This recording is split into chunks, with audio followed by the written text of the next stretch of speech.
சேலம் மாவட்டம் தாரமங்கலத்தைச் சேர்ந்த நெசவு தொழிலாளிகள் முரளி பரிமளா தம்பதியின் மகள் காயத்ரி தேவி நீட் தேர்வு முடிவுகளில் மாநிலத்தில் 2ஆம் இடம் பிடித்து சாதனை படைத்துள்ளார்.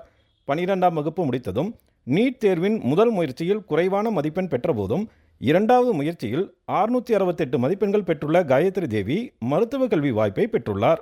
நீட் அது மாதிரி அட்டன் பண்ணி நம்மளால இந்த டைம்ல இவ்வளோ படிக்கணும், அது மாதிரி ஸ்கெடியூல் போட்டு படிக்கும் போது தான் நீட் அட்டன் பண்ண முடியும். டைம் கரெக்டாக மேனேஜ் பண்ணி படிக்கணும். நீட்ல 7.5 இருக்கிறதுனால என்ன மாதிரி கஷ்டப்படுற ஃபேமிலியில் இருக்க ஸ்டூடெண்ட்ஸும் டாக்டர் ஆக போகிறோம் அப்படிங்கிறது ரொம்ப சந்தோஷமா இருக்கு. அவ்வளோ பெரிய காலேஜில் படிக்க போகிறோங்கிறது ரொம்ப சந்தோஷம். சேலம் மாநகரில் இருந்து 50 கிலோமீட்டர் தொலைவில் உள்ள குக்கிராமமான நாகூச்சிப்பட்டி புதூர் கிராமத்தைச் சேர்ந்த விவசாயிகள் ஜெயக்குமார் யசோதா தம்பதியின் மகன் மணிசங்கர் நீட் தேர்வில் 658 மதிப்பெண்களுடன் 8ஆம் இடம் பிடித்து சாதனை படைத்துள்ளார்.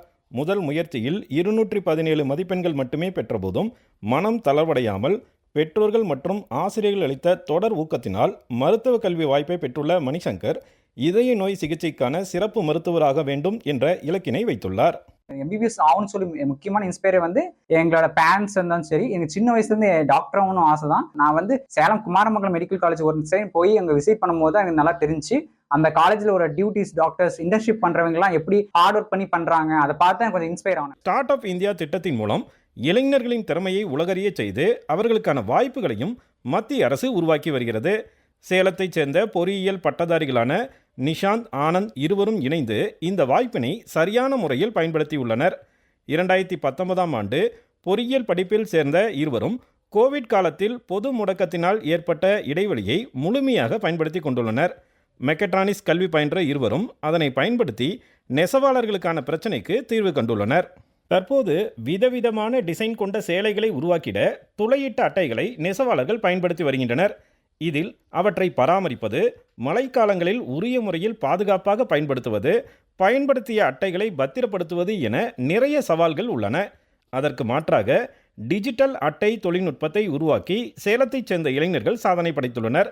இதன் மூலம் நெசவாளர்களின் வேலைப்பளு குறைவதுடன் உற்பத்தியும் அதிகரிக்கும் வாய்ப்பு உருவாகியுள்ளது.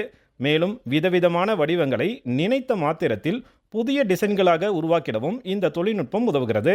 இதற்கான காப்புரிமைக்காக விண்ணப்பித்துள்ளதாகவும் மத்திய அரசு உருவாக்கி தந்த வாய்ப்பு தங்களை தொழில் முனைவராக்கி இருப்பதாகவும் கூறுகிறார் இளைஞர் நிஷாந்த்.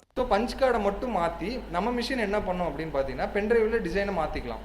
ஸோ ஒரு சாரீட்டுன்னு ஒரு சாரீ மாறும்போது அவங்க டிசைனை மாற்றணும்னு நினச்சாங்கன்னா இன்ஸ்டண்ட்டாக மாற்றிக்கலாம். ஸோ வீக் கணக்கில் வெயிட் பண்ணி 5,000 இல்லை 10,000 அந்த மாதிரி ஹெவியாக ஒரு அமௌண்ட் இன்வெஸ்ட் பண்ணி அவ்வளோ ஒர்க் லோட் பண்ணுறதுக்கு இப்படி போகிறது பெட்டர். ஃபர்தராக எங்களுக்கான supports through start up India. So இந்த மாதிரி ஸ்டார்ட் அப்பாக மூவ் பண்ணுறதுக்கான supports through colleges and IIT Madras then through இவரோட ஸ்டார்ட் அப் இந்தியா ப்ரோக்ராம் மூலிமா எங்களுக்கு கிடச்சிருக்கு. பெரியார் பல்கலைக்கழக மேலாண்மைத்துறை மற்றும் ஏற்றுமதி தொழில் முனைவோர் மையம் சார்பில் நடத்தப்பட்ட விவசாய வர்த்தக கண்காட்சியினை துணைவேந்தர் பேராசிரியர் ஜெகநாதன் தொடங்கி வைத்தார்.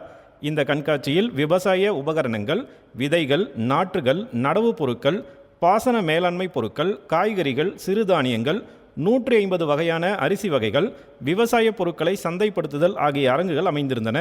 மேலும் விவசாய மதிப்பு கூட்டப்பட்ட பொருட்களை பயன்படுத்தி பல்கலைக்கழக மாணவர்களின் விற்பனை கூடங்களும் அமைக்கப்பட்டிருந்தன. இளநீர் விற்பனை முதல் மதிப்பு கூட்டப்பட்ட விற்பனையகம் வரை மாணவர்கள் காட்டிய ஆர்வம் விவசாயிகள் மகிழ்ச்சி அடையும் வகையில் இருந்தது. இந்த கண்காட்சியின் மூலம் விவசாயத்தை ஒரு லாபகரமான தொழிலாக எந்த வகையில் செய்ய முடியும் என தெரிந்து கொண்டதாக மாணவியர் தெரிவித்தனர். நான் எம்பிஏ முடிச்சுட்டு ஒரு ஆண்டர்பிரனரா ஆகணும்னு என்னோட ஐடியா. இப்போ இங்க பார்க்கும் போது அக்ரி அப்படின்னா யாருமே மோஸ்டா எனக்குமே அவ்வளவா தெரியாது. ஸோ இங்க நான் பார்த்ததுனால நிறைய ஐடியாஸ் அண்ட் டெக்னிக்யூஸ் இருக்கு. ஸ்டூடெண்ட்ஸுக்கோ இல்லை டவுன் சைடில் இருக்கவங்களுக்கோ பெருசாக அக்ரிகல்ச்சர் பற்றி ஐடியா இருக்காது. இங்கே வந்ததுக்கப்புறம் அக்ரிகல்ச்சர்னா பழைய டெக்னிக்ஸ் எல்லாம் வச்சு யூஸ் பண்ணி தான் இன்னும் பண்ணிட்டு இருப்பாங்க அப்படிங்கிற ஒரு தாட்டில் இருந்தோம். இங்கே வந்ததுக்கப்புறம் அக்ரிகல்ச்சரில் நிறைய புது புது டெக்னாலஜிஸ் இன்வென்ட் பண்ணியிருக்காங்க. நிறைய மிஷின்ஸ் எல்லாம் கொண்டு வந்து வச்சுருக்காங்க.